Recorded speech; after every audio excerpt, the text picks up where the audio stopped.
Seamos bienvenidos a todos en el libro de Apocalipsis.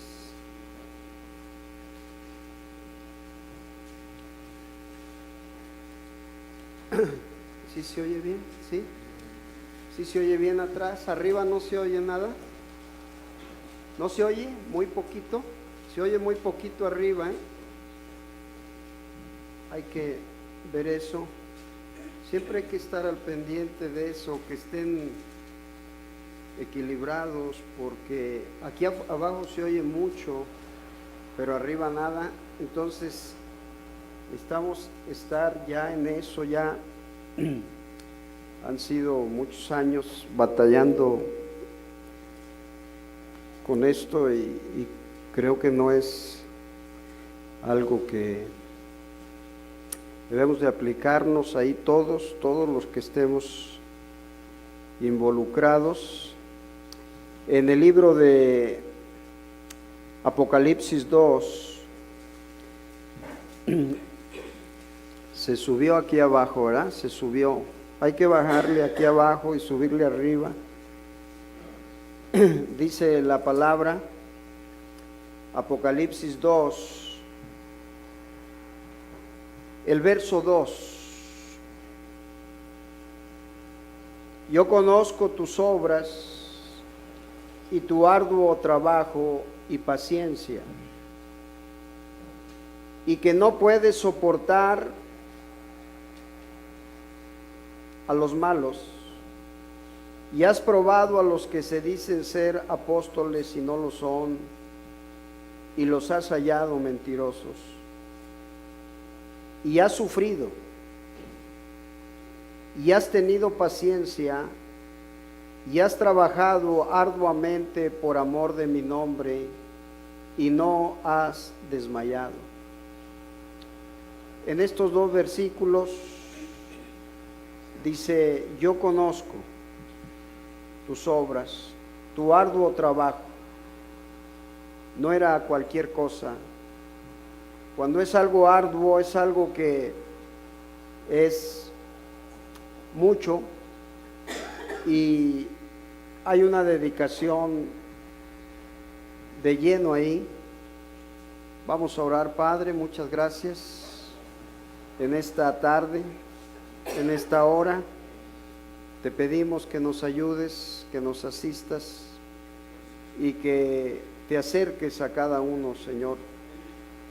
Bendice el esfuerzo que cada quien ha hecho y ayúdanos a vivir cada día más, Señor, centrados, equilibrados en las cosas del Espíritu, Señor. Ayúdanos, Jesús. Asístenos, Señor. En el nombre de tu Hijo Jesucristo. Amén. Siéntense, hermanos. Hay un zumbido, hay como un zumbido en las bocinas, hay como un zumbido. Ahí está ya. Ahí está. Ajá. Ya se fue. Muy bien. A lo mejor hay que apagar los micrófonos de aquí abajo.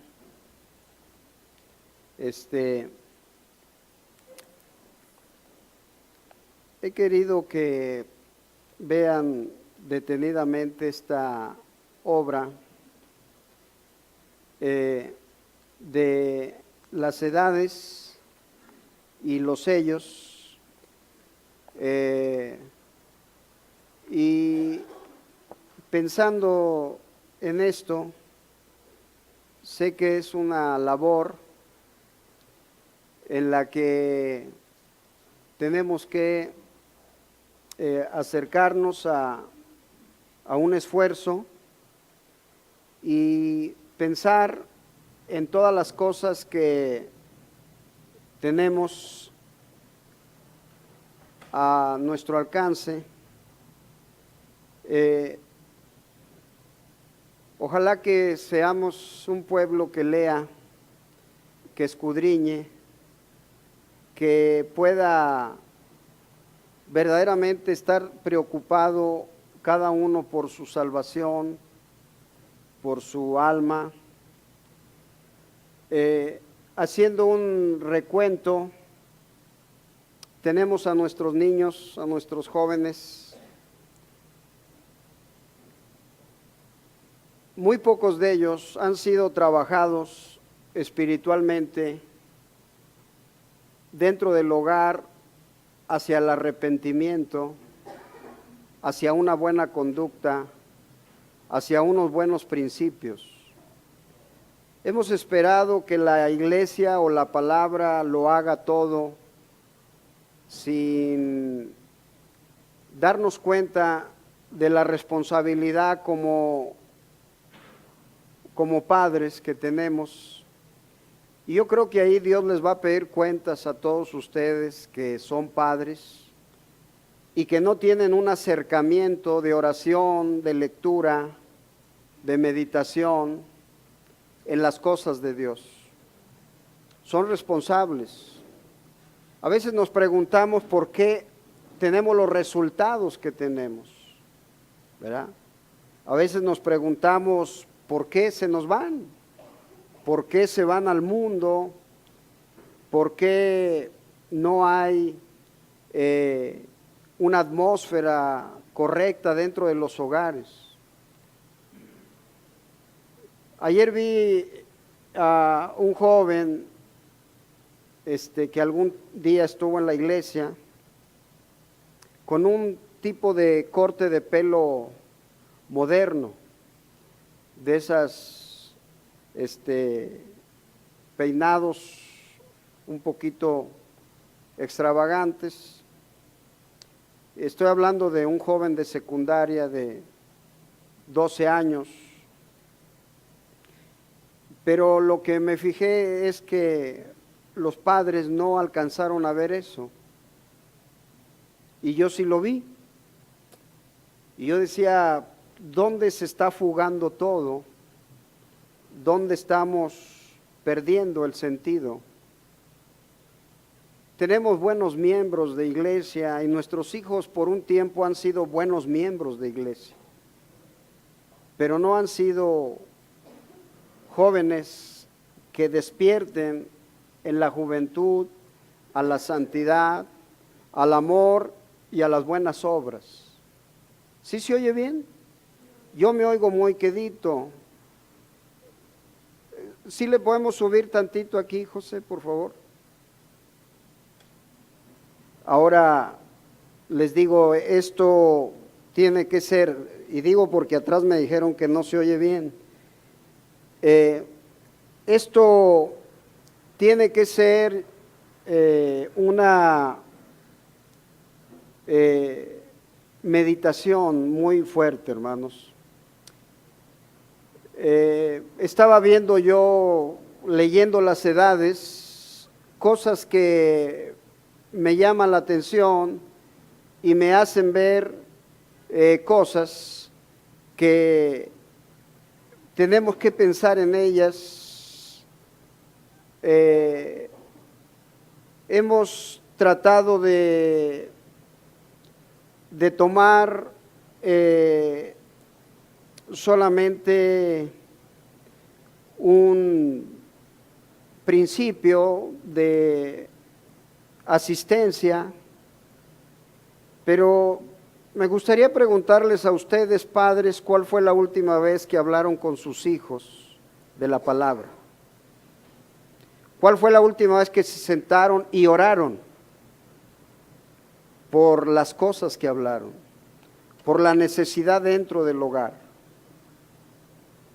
De poder decir, estamos perdiendo muchas cosas, entre ellas el crear la atmósfera correcta. Usted sabe, donde se grita el esposo y la esposa, donde los hijos les gritan a los padres a los hijos. Yo no creo que Dios esté ahí para nada, no creo que Él esté. Él es muy sensible, dijo el profeta, se aparta. Pero ¿cuánto nos preocupa, hermano? cuánto verdaderamente estamos preocupados, ¿verdad? No faltamos a los servicios y eso es bueno, pero ¿cuánto estamos verdaderamente llevando la carga por esto? Y cuando tomamos esta escritura, yo conozco tus obras. Dice el hermano, cuán hermosamente ensalza y encomienda el Salvador a sus hijos. Se da cuenta de sus buenas actitudes espirituales y de su conducta. Él sabe que existen flaquezas entre ellos, pero todavía no dice nada en contra. ¿No es así nuestro Señor? Él sabe cómo animarnos en las cosas justas y cómo desanimarnos en las cosas injustas. Aquí mismo, cada uno de nosotros podríamos aprender algo muy importante, oiga esto, en cuanto a la dirección de nuestras iglesias, nuestras familias y aún más. Cada uno podría aprender algo bueno, y es que Dios trata con cada uno exactamente de esta manera. Podríamos aprender algo para nuestras iglesias y nuestras familias. ¿Ve? Ahora, una de las cosas que se me quedaron muy grabadas de la hermana Rebeca era que decía que en su casa no había tiradero, en su casa no había aventadero de cosas, siempre era un hogar ordenado, siempre era un hogar puesto en su lugar, porque siempre ese hogar tenía visitas, siempre había alguien que llegara, siempre había alguien que estaba ahí. Por eso siempre estaba ese hogar en el orden más al alcance de cada uno de esos miembros, ¿verdad?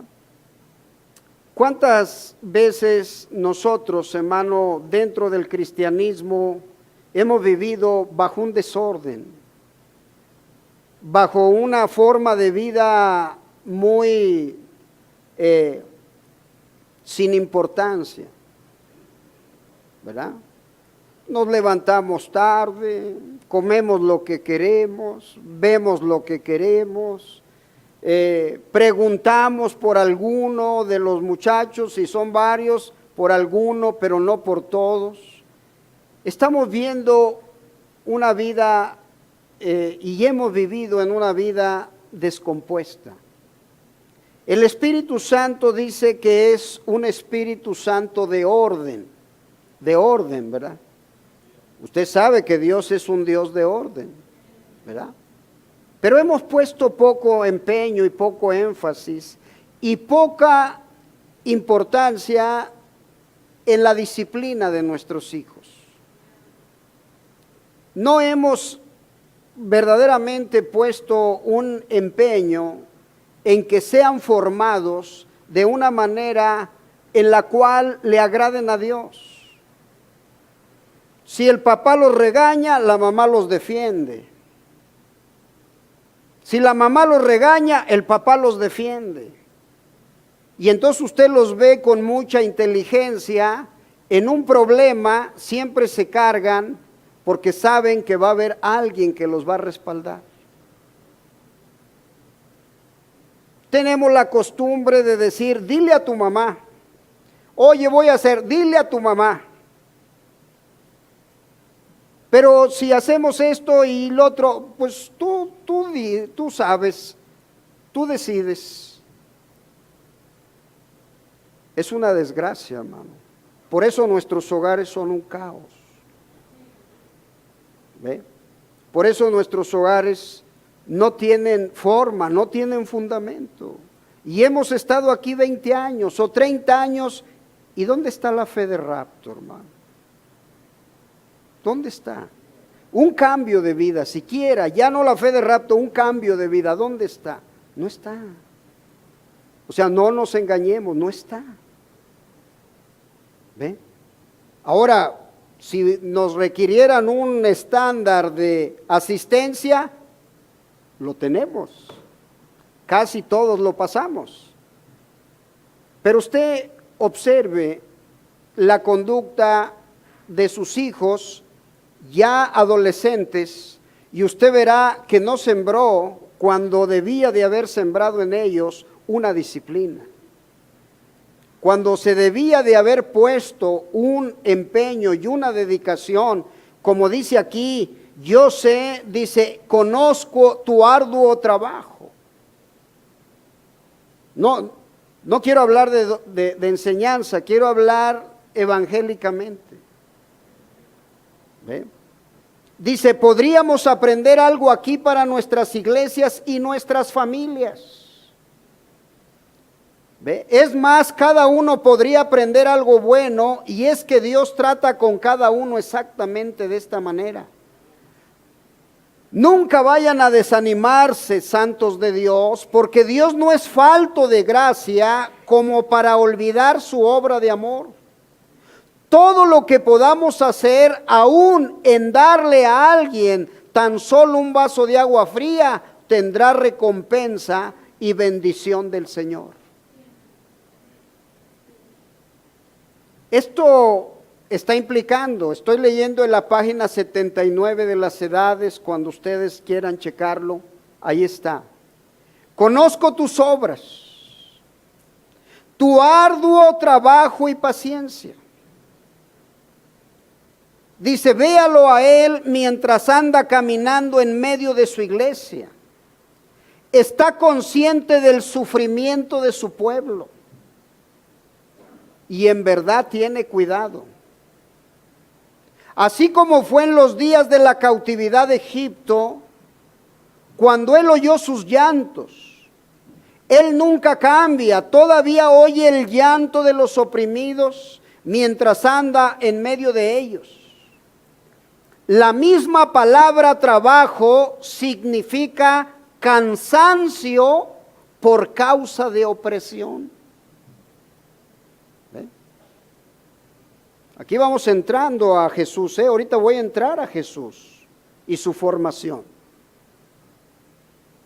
A María y su trabajo y su visión. Usted sabe, ahorita ya la Navidad acerca casi todas las cosas navideñas a los hogares. Y ya están las luces, ya están los nacimientos y todo eso. Y usted ve a María siempre con un rostro muy tranquilo. Y a José también como muy tranquilo, y a Jesús muy contento ahí en el pesebre. Pero la Biblia no describe que había eso en esos días, hermano. Era un tiempo difícil para María y era un tiempo difícil para José. No era una cosa fácil para el mundo de Jerusalén en los días del nacimiento de Jesús. A veces pensamos que sufrimos, pero Él sufrió aún desde que fue concebido. Yo conozco tus obras, ¿ve? Y tu arduo trabajo. Y dice, trabajo significa cansancio por causa de la opresión. Ahora, era la primera edad, era la edad de Éfeso. Por eso tenemos nosotros el tiempo más difícil en los que estamos.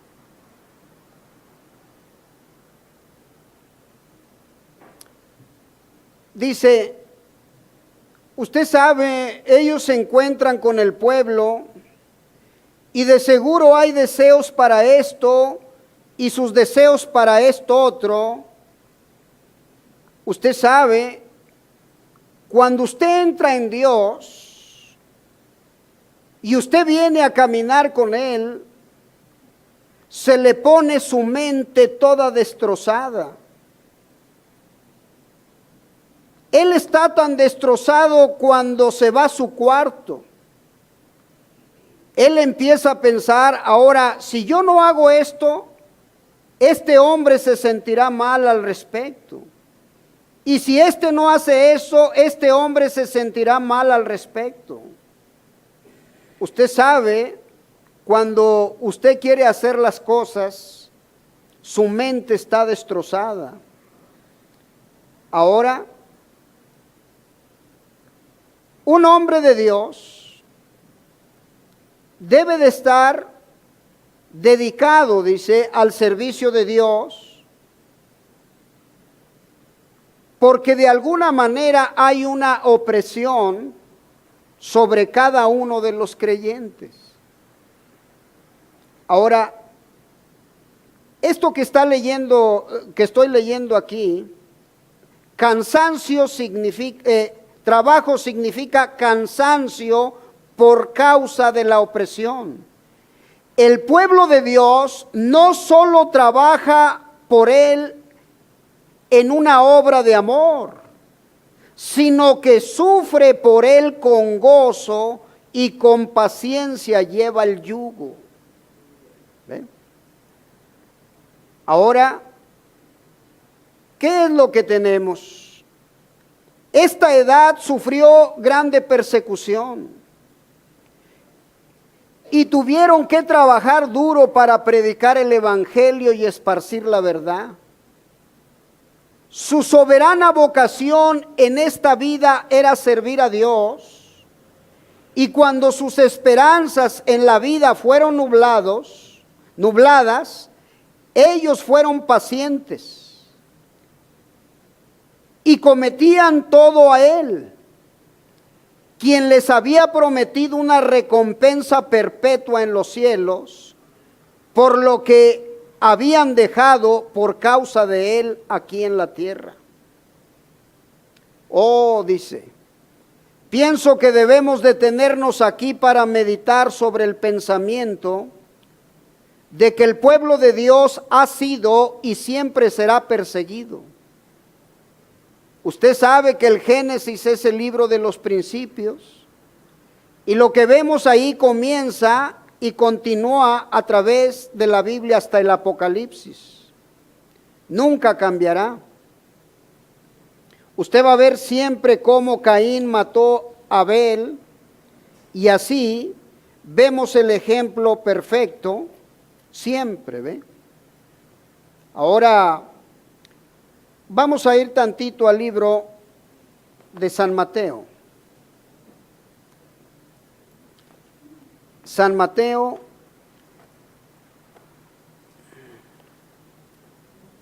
capítulo 1. Una vida vivida por la palabra, dice el profeta, es la palabra expresada.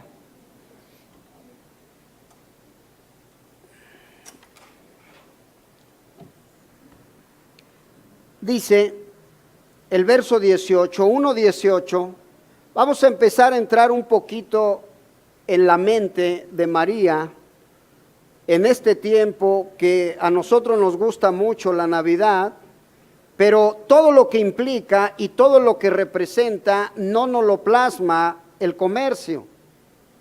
El comercio no nos habla de la matanza de los niños, no nos habla de la mente perturbada de José, de querer dejar a María.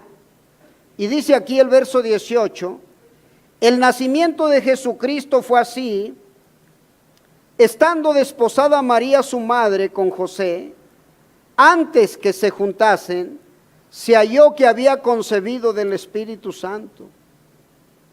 Ahora, imagínese usted ya el diálogo entre María y José. ¿Cómo le iba a creer José?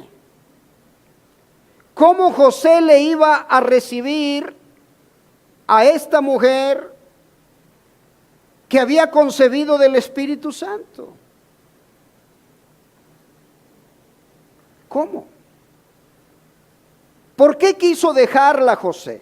Dice, y José su marido, como era justo y no quería infamarla, quiso dejarla secretamente. Ahora nosotros podemos leer esto de corrido, pero imagínese la mente de esta pareja. Imagínese en un momento que José desconoce la escritura, que no sabe ubicarse dentro de la profecía. A veces pensamos que María fue muy feliz y salió bailando y danzando y diciendo, gloria a Dios porque me escogió a mí, pero la Biblia no dice eso, hermano. Todos los evangelistas escribieron posteriormente su evangelio. No lo iban escribiendo al día, sino que después ellos investigaron, indagaron. Este es el problema, hermano, cuando hemos caminado tantos años en este mensaje. Cuando estamos viendo, hermano, una vida en la cual no estamos preocupados por las pequeñas cosas, estamos aspirando a los grandes eventos y a las manifestaciones gloriosas. Y nos estamos incluyendo dentro de esa de ese desenvolvimiento de las cosas. Pero antes que todo tiene que haber un dolor y un sufrimiento por causa de la palabra. Y usted tiene que ver que verdaderamente esté batallando por causa de la palabra, no por lo que usted ha tenido que sembrar y ha tenido que cosechar.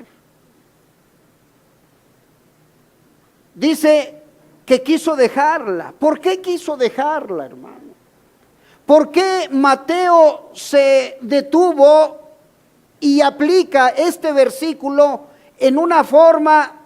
Vamos a meternos a la mente de este hombre. ¿Quién es el que quiere dejar a una esposa, hermano? ¿Quién dentro de un temor a Dios se atreve a pensar y decir, la voy a dejar? Es solamente cuando sabe, hermano, que algo grave ha pasado, que algo tremendo sucedió. No es por cualquier cosa una separación.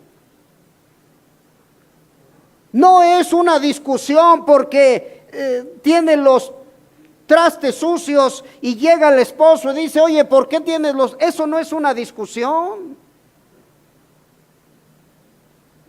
Para empezar, no deberían de estar sucios, ¿verdad? Pero podemos ver esto, hermano.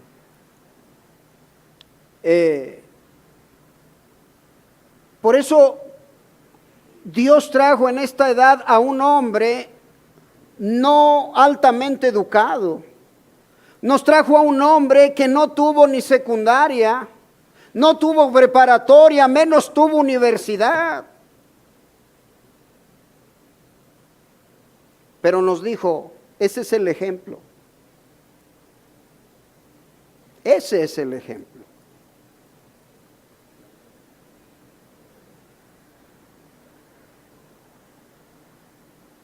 Ahora, usted dice, ¿dónde dice que ese es el ejemplo? No dice que él convertiría el corazón de los hijos a los padres.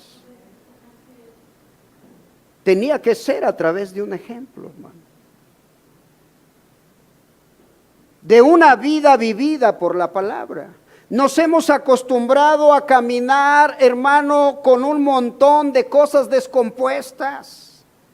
No, Dios me va a bendecir y llevamos las cosas cargadas y llevamos arrastrando problemas y situaciones que debieron de haberse arreglado en su momento de acuerdo a la palabra. Pero hemos tenido miedo de pagar el precio, hermano. Nos asusta el precio. Aquella mujer cuando vino dijo, hermano, ¿usted cree que yo le tengo que confesar a mi esposo que lo engañé? Le dije, claro que le tiene que confesar. Dijo, Él me va a dejar. No conozco otra cosa que remedie eso, hermano. Dijo, entonces dije, tiene que confesar. No la dejó, pero su vida fue de dolor, hermano. De dolor, de dolor.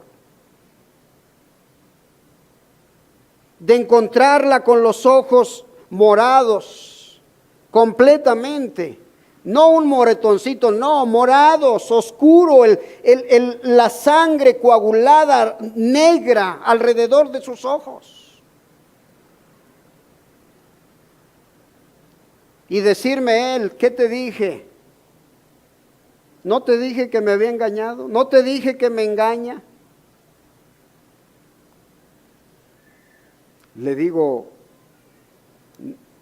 no te ha engañado en las... No, dijo, no la defiendas.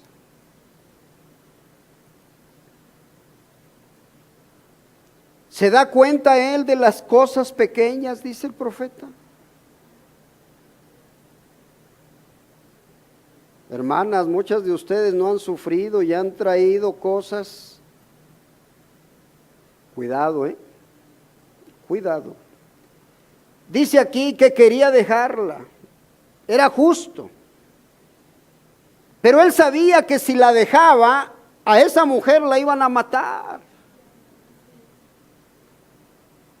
Por eso cuando se recibe la palabra, la Biblia dice, va a ser dulce aquí, pero va a ser amarga acá. Vamos a ver a Lucas, ¿qué dice Lucas? También.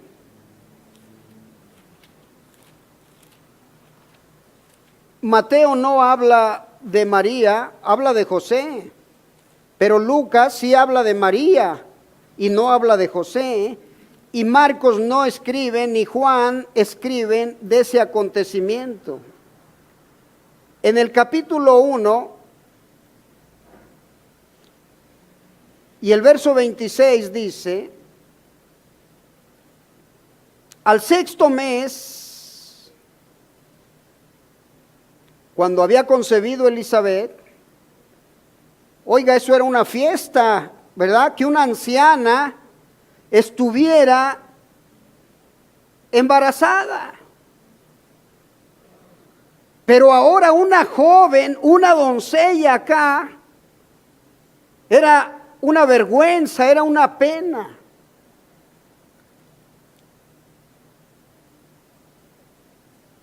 Usted sabe lo que dice Elizabeth en el verso 25, así ha hecho conmigo el Señor en los días en que se dignó quitar mi afrenta entre los hombres.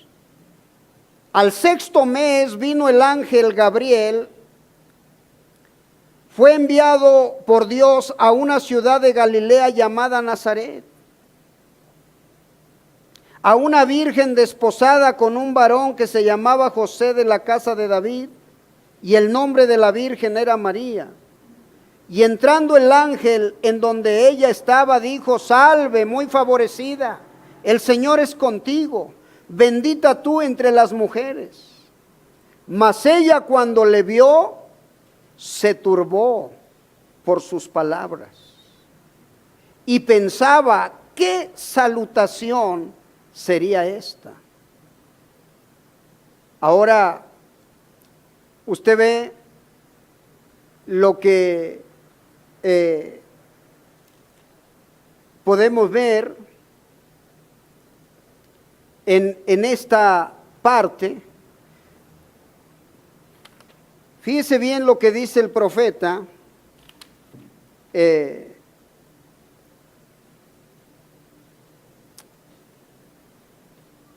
Dice, ahora usted puede entender esto, dice.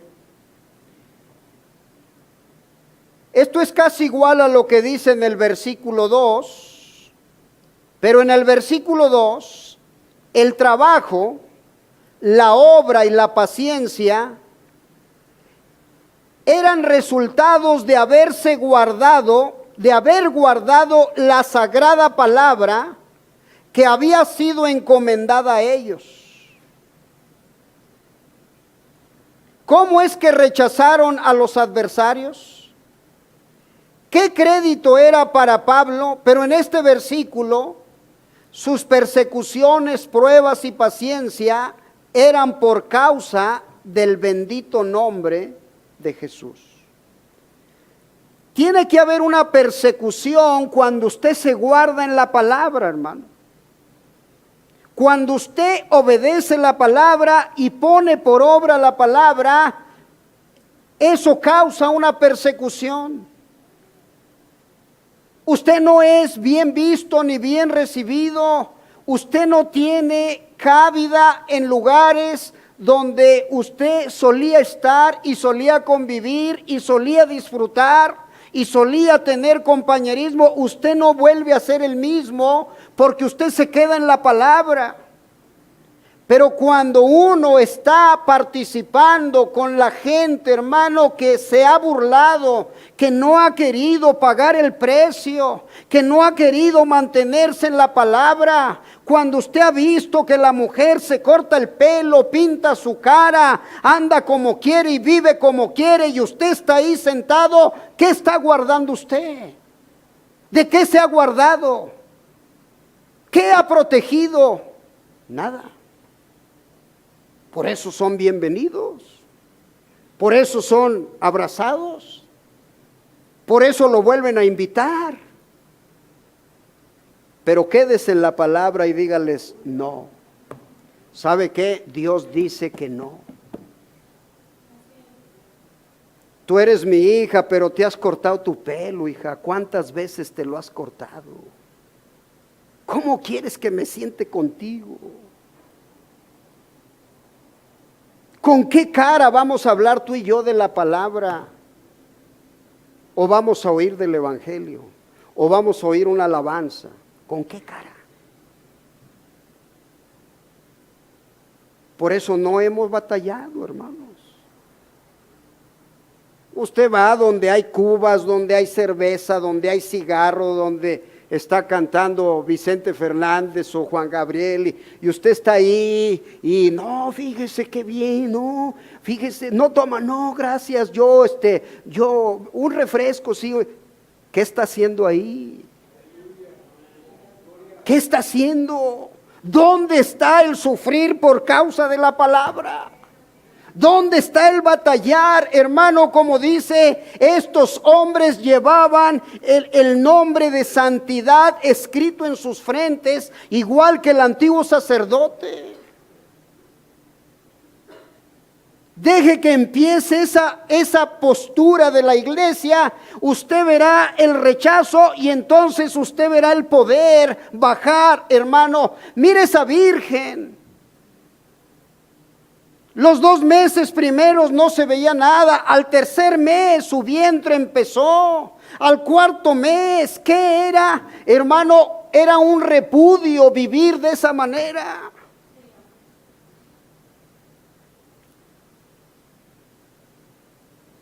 Oh, hermano, como dice el profeta, hace una diferencia entre el versículo 2 y el versículo 3 de Apocalipsis 2.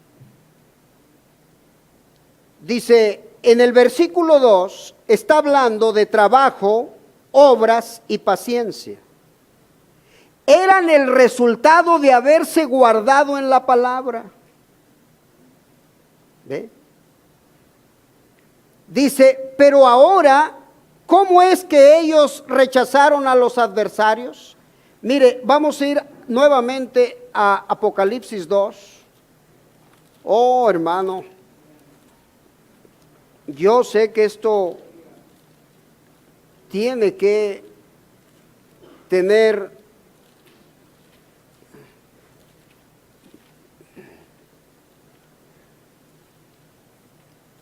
yo sé que no es otra cosa más que una obra de esfuerzo, de sacrificio. En el capítulo 2, verso 2 dice, yo conozco tus obras, tu arduo trabajo y paciencia. Son 3 cosas. que ellos estaban haciendo. Y como resultado dice, y que no puede soportar a los malos.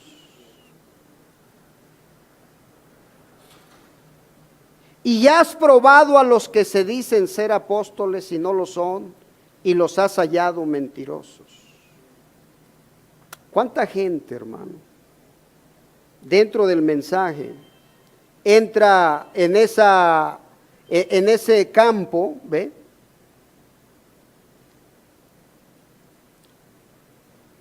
María se turbó por las palabras, dice Lucas. Todos investigaron, pero nada más Mateo y Lucas escriben. Mateo de José dice que secretamente pensó dejar a María y que María, dice Lucas, se turbó. Dice, ¿qué salutación es esta? ¿Qué está pasando? ¿Ve? Ahora, usted sabe, María conocía la Escritura, pero José no. José no. ¿Por qué dice que no? Porque pensó dejarla. Porque María le platicó y le dijo, ¿sabes qué? Estoy esperando un bebé. Pero ¿sabes qué? Lo más tremendo es que vino el ángel y me dijo, un ángel, no solamente traes un bebé en tu vientre, pero ahora tu cabeza está mal. ¿Cómo que un ángel? Mire, hermano, la ignorancia nos lleva a cometer errores trágicos en la vida. Por eso dijo el hermano, allá se les perdonó la ignorancia, pero aquí no, porque aquí son ignorantes voluntariamente. La gente ignora voluntariamente. ¿Ve?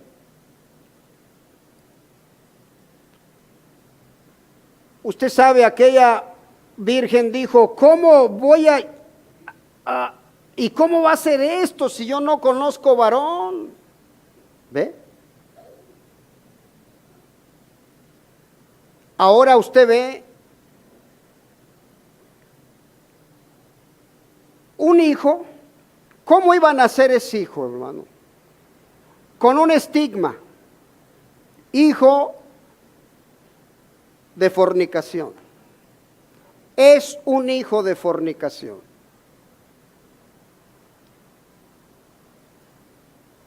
¿Sabe usted, hermano? En las estadísticas, entre 700 y 800 mil jóvenes en Estados Unidos conciben cada año siendo adolescentes. Llega hasta 1 millón. Ahora, eso, bueno, pasa y sucede, pero en el Antiguo Testamento, o mejor dicho, en los días de María, de acuerdo a la ley de Moisés, una doncella que salía con un embarazo antes del matrimonio, tenía que ser apedreada. Tenía que morir bajo la ley de Moisés. ¿Y qué decía? Mátenla. Ahora, imagínese usted cómo estaba viniendo el Salvador a esta tierra, cómo se estaba acercando el Salvador a este mundo, a través de una batalla en la mente de aquel hombre que iba a representar ser su padre aquí en la tierra, con la mente de aquella virgen batallando, y la Biblia dice turbada.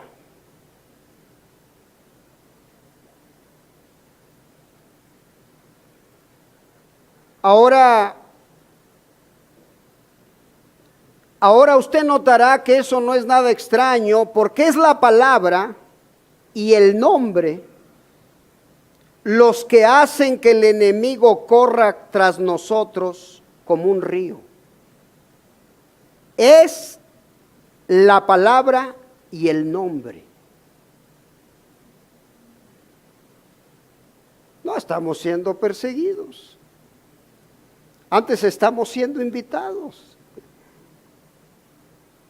Todavía nos invitan. Todavía.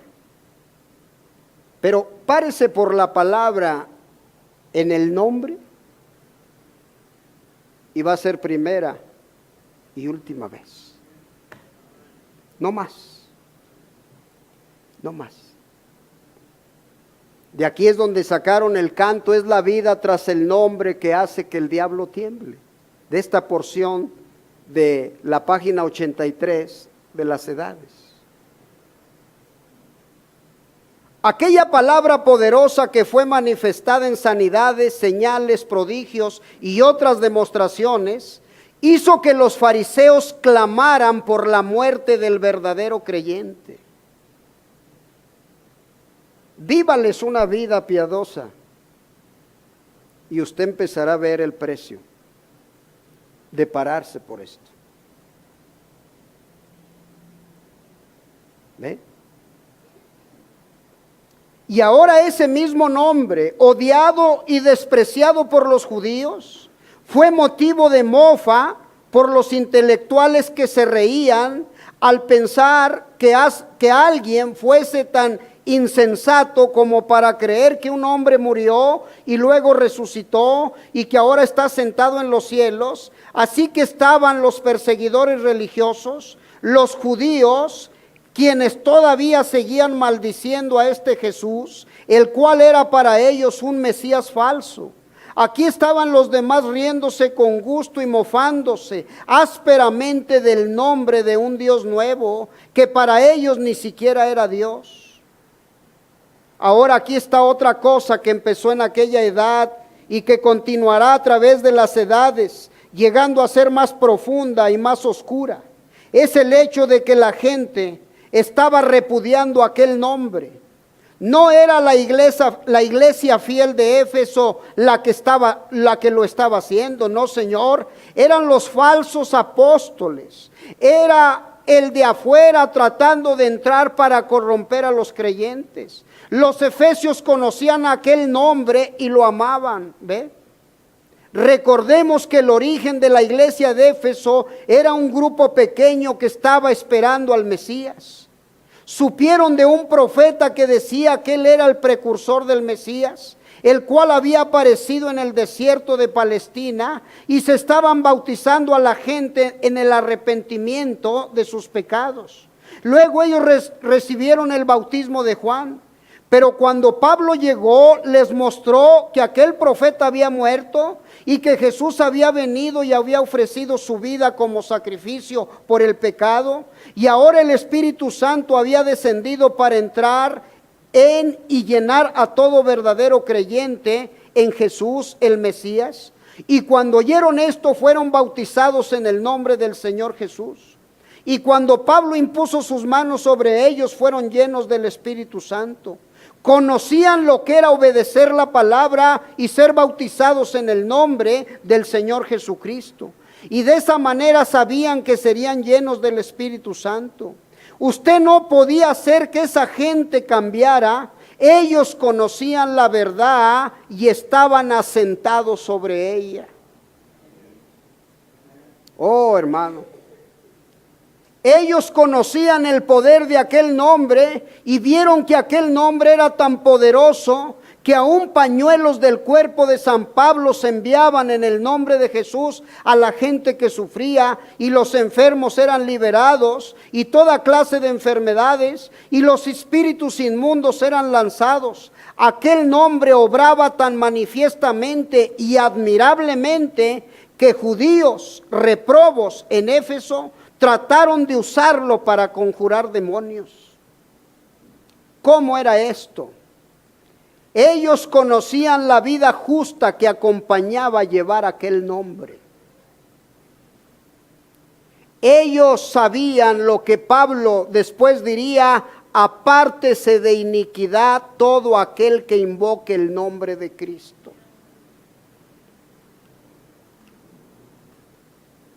Es una vida, es una batalla, hermanos. No es otra cosa. Mateo dice que José quiso dejarla. Como le digo, la mente de José se perturbó y dijo, ¿qué hago? La quiero, la amo, pero lo que ha hecho es contra todas las leyes.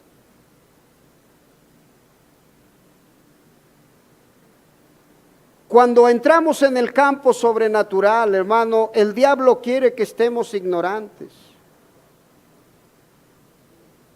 El diablo quiere que no veamos la magnitud de las cosas.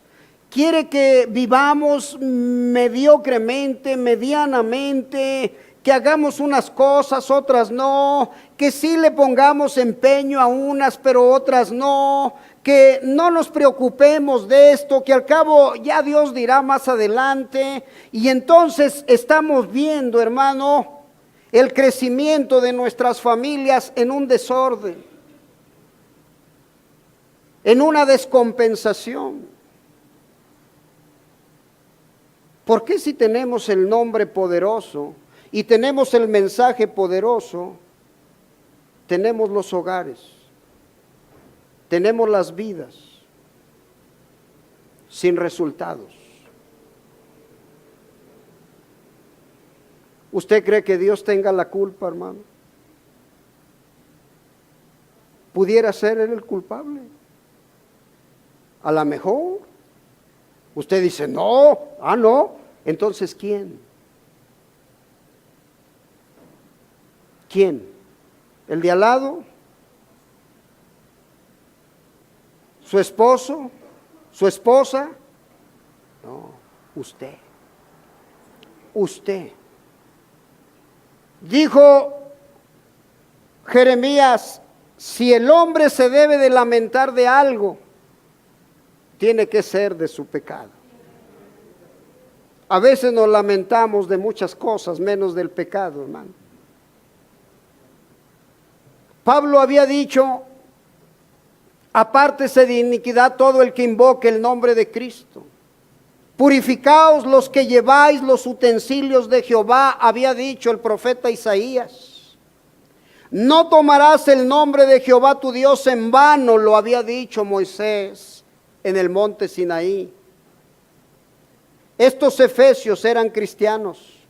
Ellos llevaban un nombre y aquel nombre era Cristo, el cual era el Espíritu de Dios morando entre ellos, y era uno de los nombres triples de su Señor. Has trabajado arduamente por amor de mi nombre y no has desmayado. Oh, hermano, ¿usted cree que vamos a estar preocupados? Se necesita tanto, hermano. Necesitamos una revelación verdadera de este nombre para poder poner nuestra vida en ello, hermano. No es solamente un esfuerzo y un sacrificio para uno y para otros, no. Esto es general, esto es para cada uno, hermano. ¿Está prendido el proyector? ¿Lo prendieron? Está bien. Ahora, ¿qué es? Todo lo que hicieron, lo hicieron en aquel nombre. Obraban en aquel nombre. Pero si no podían obrar en aquel nombre, entonces no obraban. Estos fueron cristianos colocados celestialmente, cuyo comportamiento armonizaba con el Señor. Pero el grupo de la viña falsa que deseaba corromper aquel nombre se mantenía en la oscuridad como lobos ocultos, esperando entrar y destruir. Pero los santos de Dios soportaron la prueba y preservaron la palabra y el nombre. ¿Cuántas veces hemos tenido que pensar para obedecerle al Señor? ¿lo haré o no lo haré? Bueno, ahora no me nace muy bien, pero después voy a ver. ¿Usted cree, hermano, dónde? ¿Usted cree aquella mujer que dice en un momento, hágase en mí la sierva del Señor conforme a su voluntad? ¿Usted cree que no sabía ella, hermano? ¿Usted cree que no entendía ella aquello por lo cual ella dio, hermano, su cuerpo y dijo, hágase en mí su voluntad? Mejor que José, mejor, hermano, que mucha gente que estaba allí alrededor. Pero cuando usted ve esto, ahora, el tomar las palabras del ángel, María sabía que eso implicaba sufrimiento, sufrir. El censo que se iba a llevar a cabo en la ciudad donde había nacido, era necesario que solo fuera uno, no tenían que ir los dos, y menos en aquel estado en el que ella estaba. Nosotros pensamos que es porque se iba a cumplir la profecía, y eso es correcto, hermano. Porque en Belén se tenía que cumplir aquella profecía. Pero José, al no entender las cosas en la dimensión, cuánto repudio tenía aquella mujer conforme su vientre iba creciendo, hermano. Cuánta burla había para esa doncella conforme ella iba sufriendo, iba creciendo, hermano. Cuando ese bebé pateaba dentro del vientre de esa doncella, hermano, ¿qué cree que pensaba ella? Las palabras del ángel, las palabras del ángel retumbaban. El santo ser que de ti nacerá, será hijo del Altísimo. Oh, hermano, esa mujer tenía que estar pensando en algo. Tenía que mantener su mente ocupada en la Escritura. No tuvo miedo a pagar la burla, a pagar el desprecio, a pagar el rechazo, a pagar, hermano, la ignominia de tener que mantenerse durante 9 meses con esa criatura. El profeta dice que el día que llegaron a presentarlo, ese día la gente se apartó de ellos. Mucha gente decía, apártate, esa mujer es pecadora, esa mujer concibió antes de casarse con hazte a un lado. Tuvo miedo tomar aquellas palabras, no, hermano.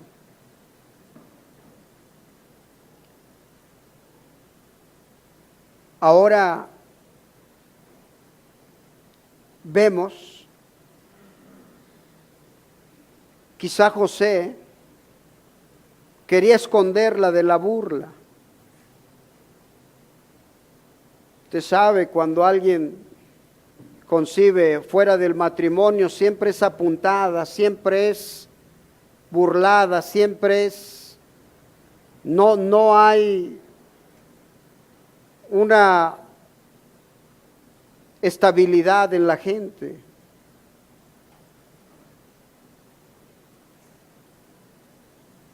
Ahora,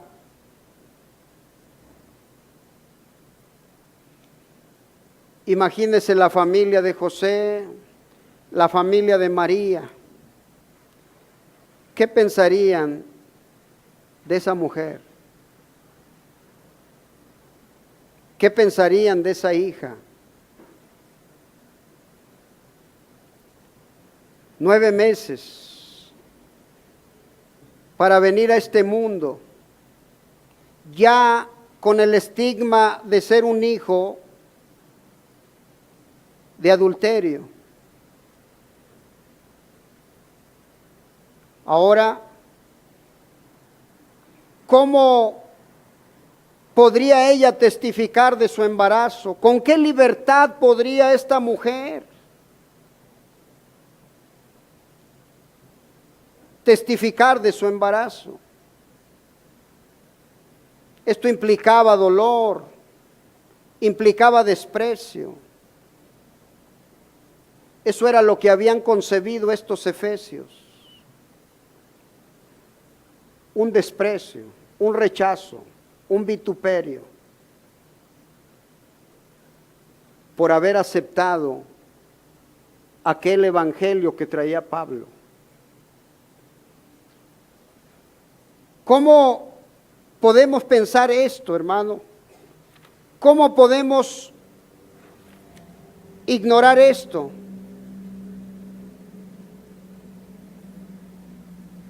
Esta primera edad sufrió grande persecución. Tuvieron que trabajar duro para predicar el evangelio y esparcir la verdad. Su soberana vocación en esta vida era servir a Dios. Y cuando sus esperanzas en la vida fueron nubladas, ellos fueron pacientes y acometían todo a Él, quien les había prometido una recompensa perpetua en los cielos por lo que habían dejado por causa de Él aquí en la tierra. A veces queremos caminar con todo, hermano, y agradar a Dios, solaparles todo, consentirles todo, tratar de ignorar el oprobio, tratar de ignorar el desprecio, el rechazo, la burla.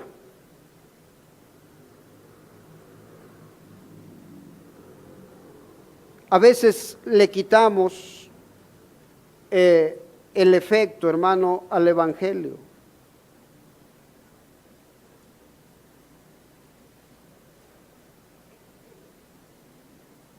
Jesús nunca fue visto correctamente desde el vientre de su madre. ¿Ve? En medio de un conflicto, en medio del terror, ¿cómo vivió Jesús?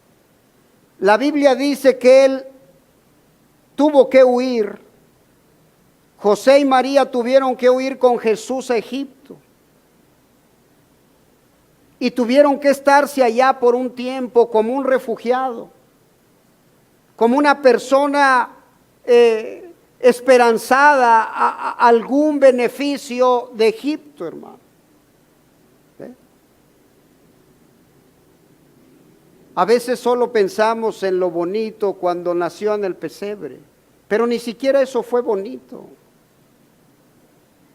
Ni siquiera eso fue algo. A veces la Navidad nos hace todo tan suave, tan dulce, que nos sentimos hasta nostálgicos y hasta lloramos con Noche de Paz y sentimos todo. Pero vea por dónde el proceso que trajo esta gente, hermano. La batalla que trajo José, la batalla que trajo María, la batalla que trajo Jesús al nacer.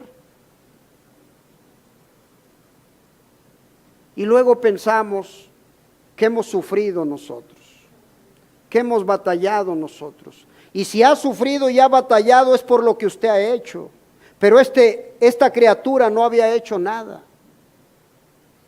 No le debía nada a nadie, solamente fue rechazada, solamente fue vituperada.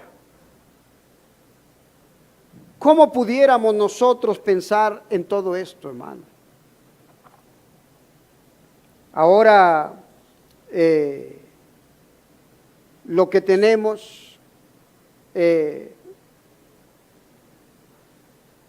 batallar por causa de la palabra, no es fácil. ¿Ve? El asunto de esto, hermano, voy a terminar.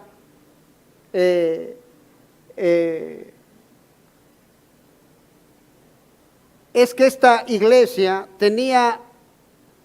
había caminado en la palabra, se había guardado en la palabra, habían caminado de una manera desde que oyeron el Evangelio, dijeron, el bautismo de Juan, vamos a ir al bautismo de Juan. Arrepentimiento, nos arrepentimos. Vamos a vivir de acuerdo a lo que Juan nos enseñó.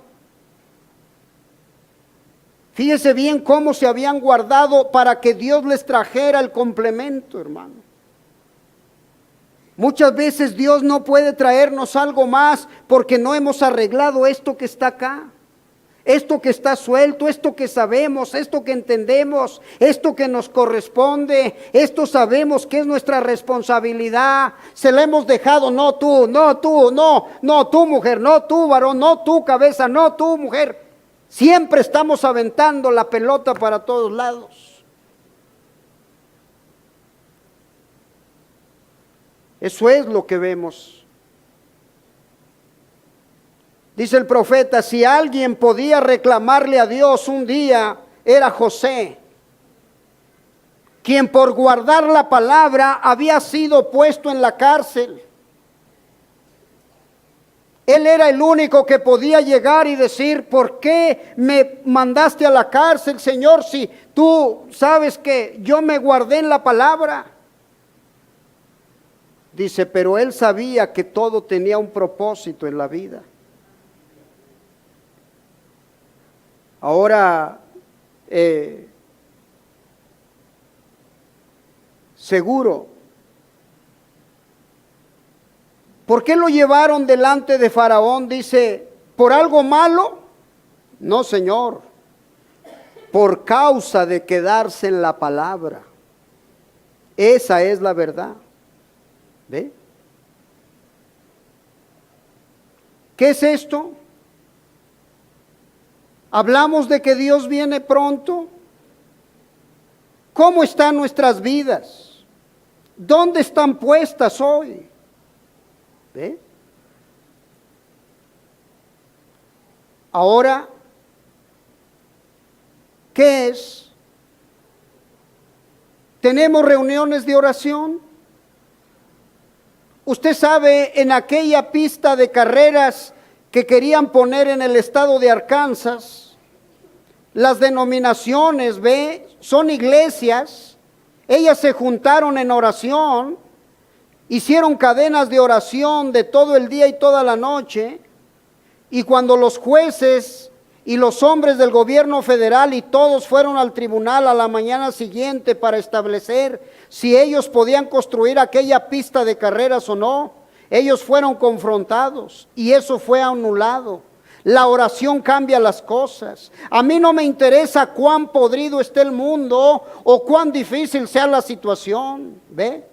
Nuestra nación o nuestra gente. Usted tiene que estar en oración, es la única oración, es la única causa que cambia las cosas, ¿ve? Pero nosotros no estamos interesados en reuniones de oración ya más. Tenemos tantas otras cosas.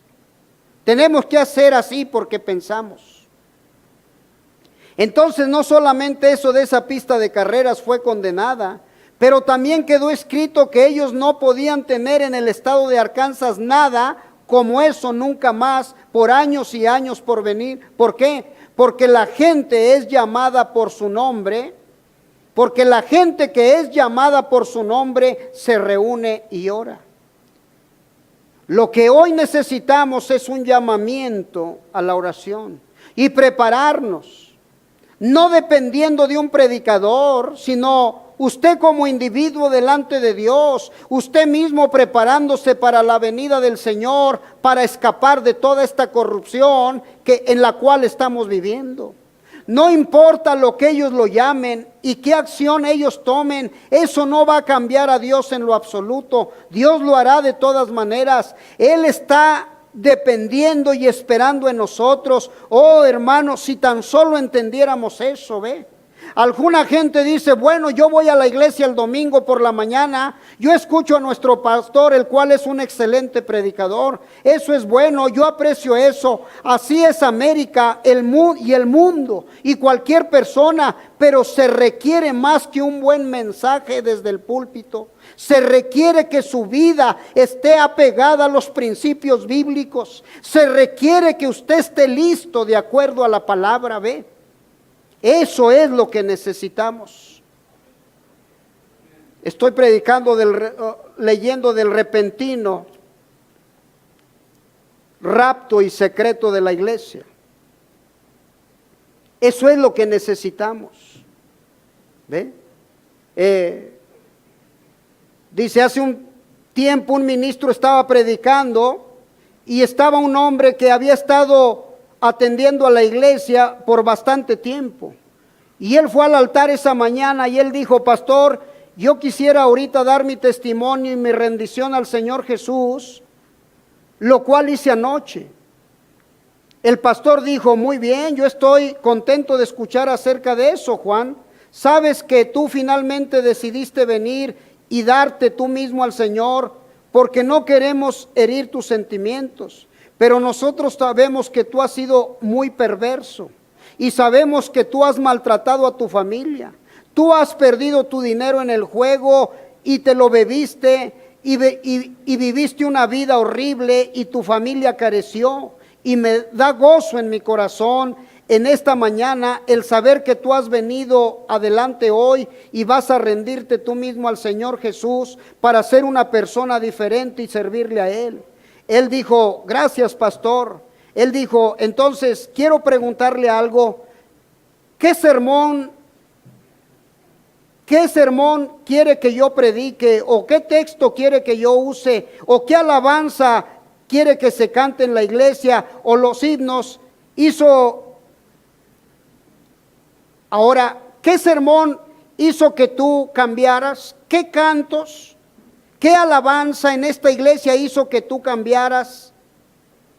Y mirándole el hombre en el rostro con lágrimas corriendo en sus mejillas, dijo, pastor, no fue ninguno de sus sermones, aunque fueron muy buenos, ni ninguna de las alabanzas que el coro cantó o las especiales, aunque fueron buenas. Él dijo, entonces, ¿qué le dirás a esta congregación? ¿Por qué estás haciendo tu decisión? Él dijo, yo trabajo con un hombre que es un cristiano y yo le he dicho cuánto hay de él. Lo llamé aleluya, lo llamé fanático, lo llamé religioso, lo llamé de todo y no se molestó en lo absoluto. Él ha vivido una vida tal hasta que finalmente en mi corazón hizo un efecto. Él ganó un lugar que yo quiero ser como ese hombre, y esa es la razón que le pedí que me guiara a Cristo. Yo quería al Cristo al que Él sirve, ¿ven ustedes? Dios obra a través del pastor para aparejar su iglesia. Él obra a través de la alabanza para aparejar su iglesia. Él obra a través de usted para aparejar su iglesia.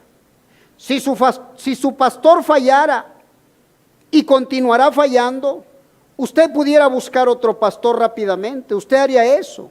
Si su coro no cantara bien y sus solos no estuvieran bien, usted le diría al director que se encarga de música que no canten más. Me pone nerviosos que canten ustedes.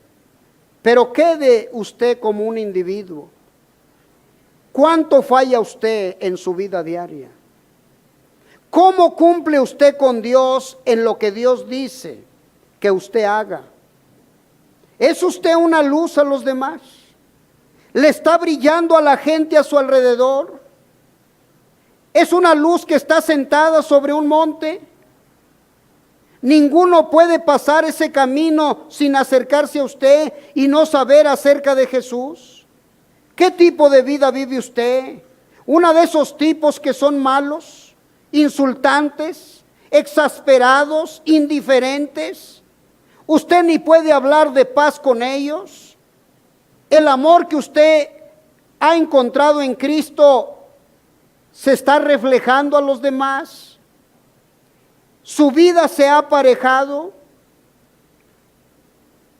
Yo les he mostrado el pecado y el tiempo me faltaría para ir a través de las edades y mostrar que cada vez, como en Babilonia, en aquella noche de orgía y baile y bebida y demás, lo que sucedió y a través del tiempo ha sido de esa manera.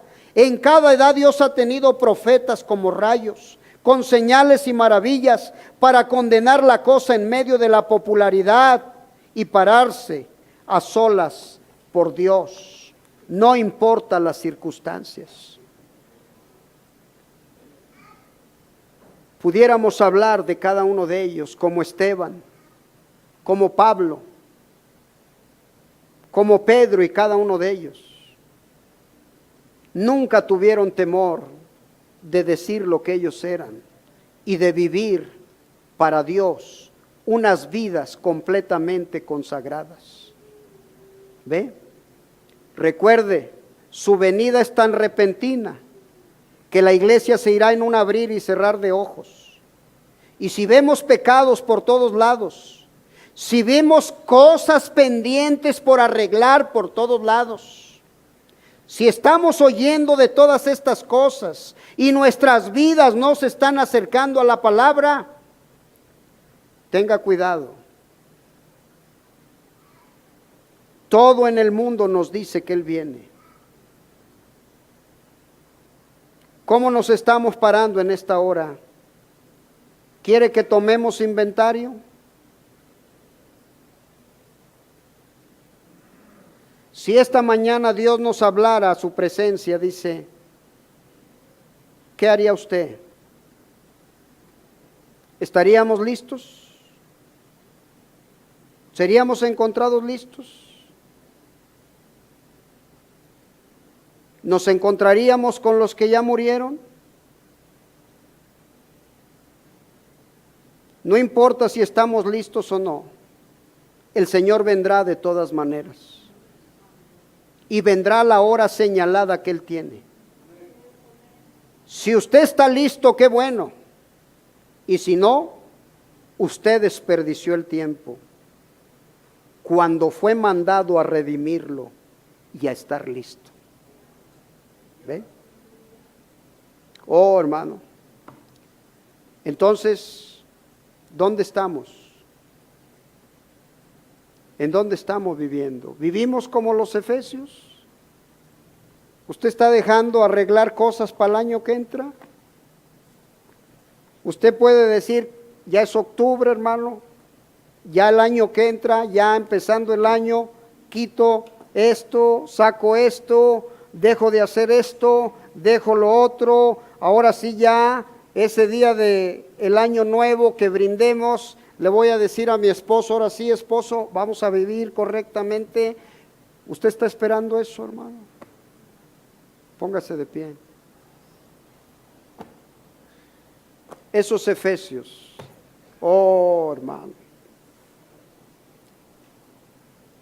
batallaban, claro. Solamente cuando usted conoce la Escritura hay un descanso. Venid a mí los que estáis trabajados y cansados.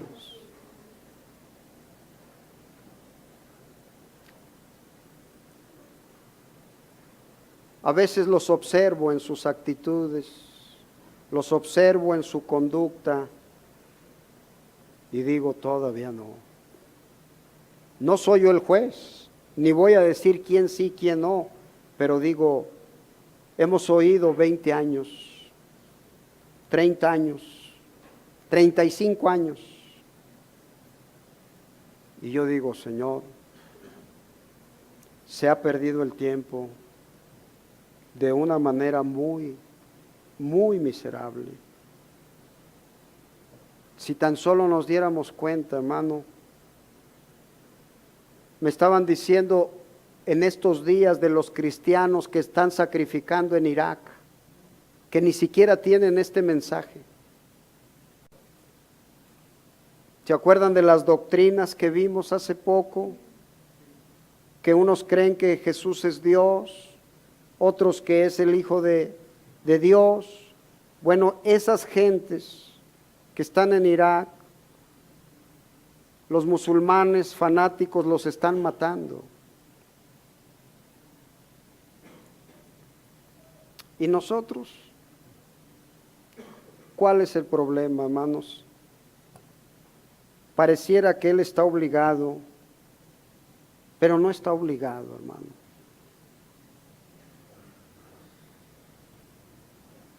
Usted tiene un compromiso. Y yo le digo, algún día usted verá con satisfacción el trabajo de sus esfuerzos en sus hijos. Cuando la Biblia dice que Él no olvida la obra de sus manos, yo le voy a decir algo, hermano. Usted no va a batallar. Pero si usted quiere caminar con un carro sin aceite, sin agua, sin frenos, sí se va a parar, pero todo desvielado, todo quebrado, todo despedazado. ¿Sabe por dónde? Por dentro, no por fuera. Usted lo va a ver intacto, pero adentro de ese motor los pistones se torcieron, se quebraron, el agua y el aceite se mezclaron. Solo se oye el ruido. Cuando usted lo enciende, es un tronadero. Pero usted abre el cofre y dice, todo está bien. ¿Sabe qué le sonará nomás de repente? Sí, pero le prendió un foquito que decía agua y otra lamparita que decía aceite. ¿Sabe qué será? ¿Sabe qué será? Pues era eso, hermano, que le faltaba agua y aceite. Piénselo. Yo lo veo a usted por afuera y puedo decir, son los mismos. Pero por dentro, hermano, usted tiene que estar listo. Todos los griegos en su mitología hicieron a sus dioses fuertes, poderosos, iracundos, destruidores. Pero solamente Pablo nos presentó un Dios humilde, sencillo, simple, que nació en un pesebre.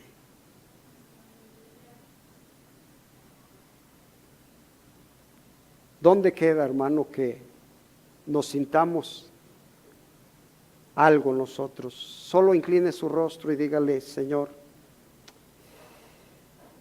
sentarnos aquí, Señor, implica un esfuerzo. Dejamos de hacer cosas, Señor. Y quizá esto nada más sea un mensaje más. Un simple mensaje más. Porque llegaremos al hogar y las cosas seguirán igual. No habrá un acuerdo para arreglar cualquier cosa desperfecta, cualquier cosa descompuesta. No habrá carácter para decir vamos a orar por esta necesidad. Esposa, solo tenemos una criatura y está dormida, pero sabes, el hogar no está marchando en orden. No hay una atmósfera correcta. Me gritas, te grito, te digo y me dices. Te levanto la voz y me la levantas. Eso no es justo. Eso no es correcto. Eso no es sano. ¿Sabes qué? Viene el abonero y le echamos mentiras. Le decimos que después. Y compramos un celular de a 5,000 pesos. Pero no le pagamos al pobre abonero que nos vendió unas sábanas y decimos, no nos interesa que batalle. La Biblia dice que tú aborreces las pesas falsas y los raseros mentirosos, las medidas mentirosas. Cuando un hombre vino a esta tierra, fue a la farmacia todavía débil y dijo, mire, yo le debo y le voy a pagar, solo espéreme, yo voy a hacer todo por pagarle.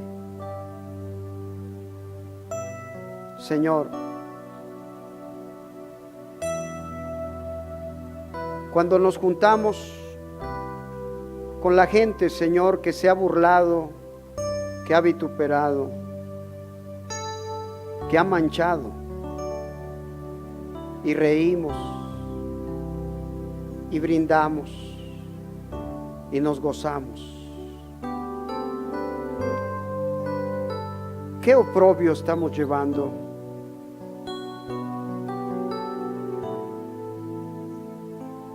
Señor, cuando tú dijiste, el que quiera venir en pos de mí, niéguese, tome su cruz.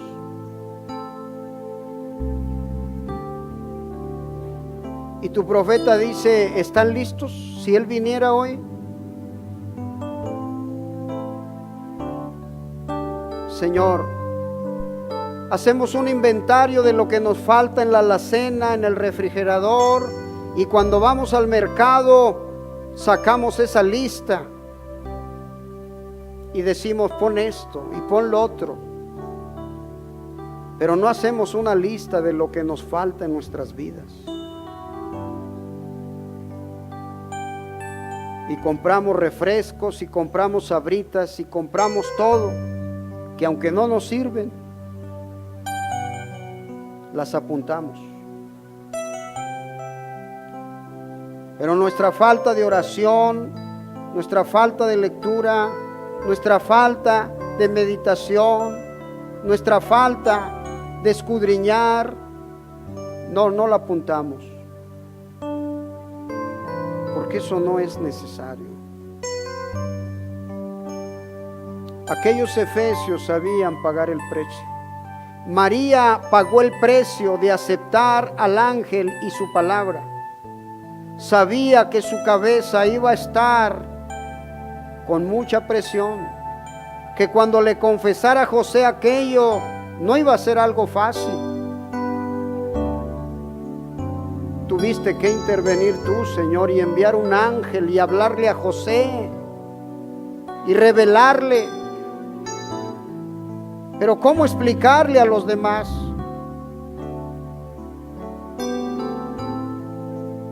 Cuando tenemos una televisión y tenemos cable y tenemos tantas cosas, ¿qué nos preocupa?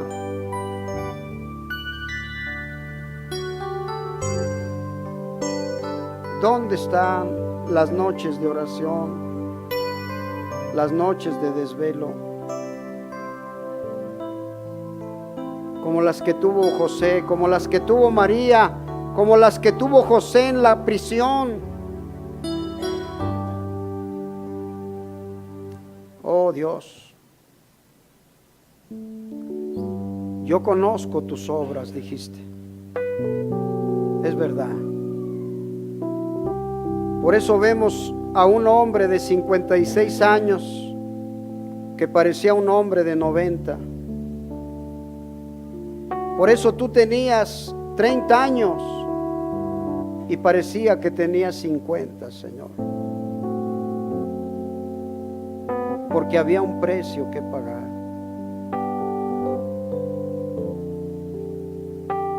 Oh Dios, ayúdanos, Señor. Asístenos.